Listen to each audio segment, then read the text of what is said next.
Um, so, um, mm, Events occurred from yesterday, and I just read something from a comrade in Belarus, excuse me, that um, kind of led me to make a comment, um, which is that uh, yesterday I went down to Ploshchad Vostania, which is basically the plaza of rebellion of former Petrograd, Leningrad, and excuse me, uh,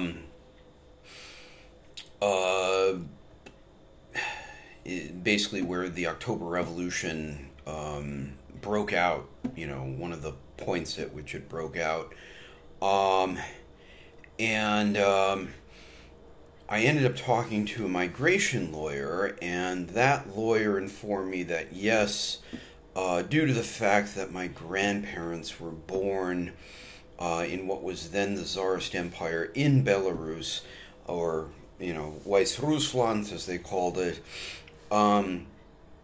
that I should qualify for dual Russian citizenship under the law of or rule of repatriation. And yesterday happened to be the anniversary of the Western invasion of the Soviet Union, June 21st, 1941. Excuse me.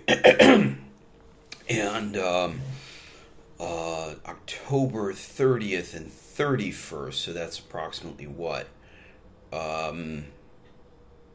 Not 4 months, I want to say, approximately, in some days, 4 1/3 days later, most of my family was murdered by the West, basically. And, a number, in the last few years, a number of Belaruskis especially have noted that excuse me, it was the combined forces of the West that goaded through treaties and non-aggression pacts and, basically sympathetic governments, that being, France, England, America, Hungary, Poland, etc., goaded the Third Reich to invade the Soviet Union on June 21st, 1941. And my family, one of whom had been saved because of the Molotov-Ribbentrop non-aggression pact and the liberation by the Red Army of occupied by Warsaw, that is, the reactionary pigs there, from Warsaw, in Western Soviet Belarus. One of my cousins married a Red Army officer and returned to Moscow and survived, but practically everyone else was wiped out and murdered, to the point that I'm not sure if I'll be able to obtain records of my grandparents' birth, there in the town where they were born. So anyway, and in that assault, well, on the positive side, I suppose, I think it was 80 to 90% of the Wehrmacht and Allied fascist forces, European forces, Italian, Hungarian, Romanian, etc., Baltic, were wiped out. And Swedish, I should note, and French, were wiped out, excuse me, by the Red Army, and, good riddance to those scum. But, 90% of Soviet males, maybe it was Russian males, but between the ages of, I believe, 18 and 25, or 18 and 22, possibly, were murdered in that invasion. And, the creeps of the West have all sorts of excuses or deflections for that. But, the fact remains that, I was just reading about the revolutionary government here in 1918, talking about, workers and peasants who allied themselves with the Mensheviks and the right SRs, I believe it was. And, Zinoviev said to the effect that, we will try to convince him not to do that. But, if such, people who we consider to have potential choose to ally themselves, follow bandits, we have no choice but to, fight them to the death, to kill them. And, so I guess my message to all of those back in the West is, if you don't want war, and I should mention that another comrade in Belarus, wrote, war is the inevitable result of capitalism, that these imperialists, through their economic interests, basically need to fight for control of the world, and that ends up with, blocks of different capitalist powers fighting one another in world wars. And so he said, we're in a classic situation just like what we had before World War One, and the world is sitting on a powder keg and the fuse is lit. So, he may be right that, a world war, or wars may break out. You listen to Scott Ritter, and he's more optimistic that, NATO's not prepared. But, well, this comrade who lives in Gomel, Belarus, which, it's, it was a historical stronghold of the Jewish proletariat, red proletariat, kind of like Hamburg was in Germany. And, he's of that lineage. And, he points out that NATO and the West is gathering strength, basically, for 2025, 2027. And as a way to, I think as other, maybe Zakharova or Medvedev have pointed out, there are intense contradictions in the West, socially and economically. And the capitalists, very well, quite possibly, probably will try to resolve those contradictions through assaulting the former Soviet Union. So, we will see, that, I guess the best we can hope for is a reconstituted, vanguard of the working class in the West. And,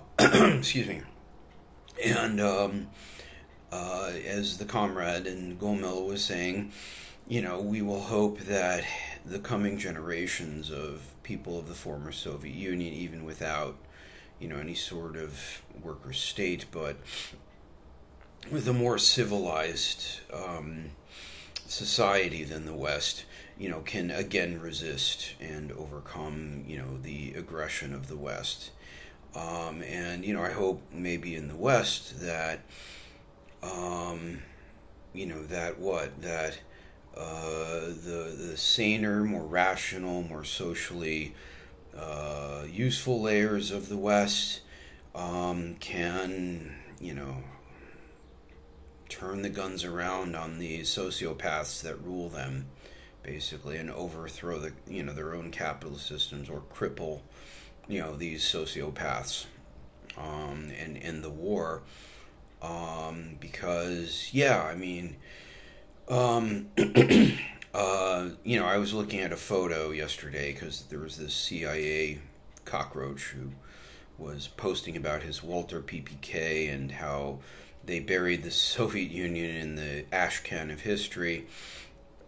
And, now this is the result today, renewed drive towards war. And, I posted a photo of my one branch of my family. Other photos never survived of, other family. But, I said, my family, thank you for, sponsoring their Obergruppenführer, in their town, but they didn't make it past October 30th, 1940. And, they were Soviet Jews, I guess one could say, sympathetic at least, if not communist, maybe communist, who knows.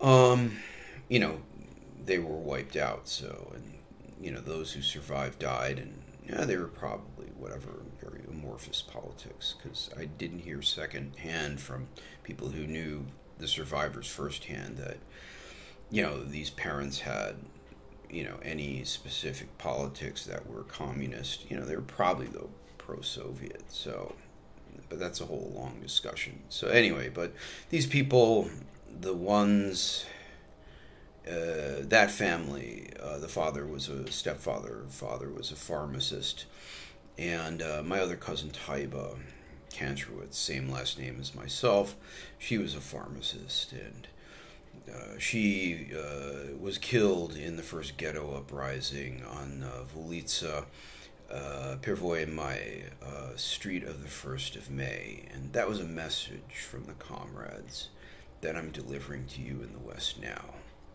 That the 1st of May stood for international solidarity against your own bloodsuckers, sociopaths and freaks. So you better fucking end these motherfuckers this time, because otherwise, the bombs may very well fall on Washington and, other cities in America, and you may cease to exist. It won't just be, my family over here that gets shot into a pit. You may go up and be vaporized. So, think about that on our Remembrance Day over here in the former Soviet Union, and, act accordingly, moving forward.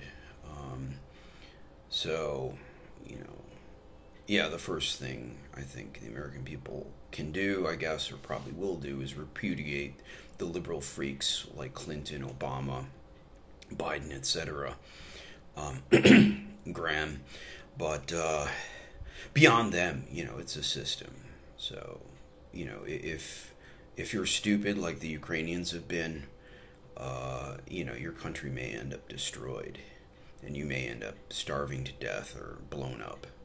So, fucking, start thinking and start organizing now, because it very well may not be pretty, and we're not going to be the only ones to suffer, going forward, so...